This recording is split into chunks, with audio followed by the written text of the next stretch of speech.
President. Senator from Alabama. President, the terrorist attacks that rocked the city of Paris and the entire world on Friday, I believe we all agree they were horrific and unthinkable. The people of France, remember, stood by our side after the horrendous events of September 11th, 2001, and the American people will stand by them during this tragic time. Cowardly and barbaric acts of violence against innocent civilians absolutely should not be tolerated anywhere in our society, and we must take any and all steps available to prevent a similar attack from occurring right here in the United States. Early reports from the terrorist attacks in Paris on Friday indicate that the refugee programs in Europe allowed at least one of the attackers to enter France. In light of these reports, the U.S., I believe, should take notice.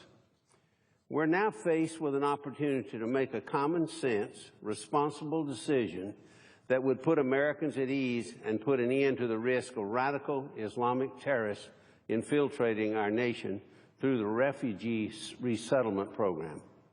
I believe, Mr. President, we simply cannot trust this administration to put in place the rigorous vetting system needed to ensure that the refugees who enter our nation will not be future threats to our people in our own homeland.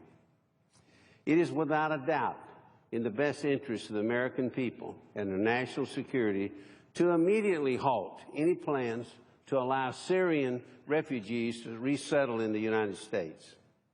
Mr. President, we know that we live in an increasingly dangerous world, and the Obama administration's lack of leadership on foreign policy, I believe, has exacerbated the problem. We cannot continue to let President Obama's ill-conceived policies put America at risk.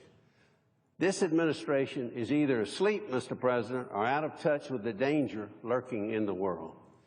I ask you today, the American people, what is it going to take to wake up this administration? Another horrific attack on our own soil, on our own people? I believe it's more than time to put an end to any plans to relocate Syrian refugees in this country. That's why I will be working tirelessly with my colleagues in the Senate to reverse President Obama's extremely dangerous position that threatens the American people and our own homeland. I yield the floor.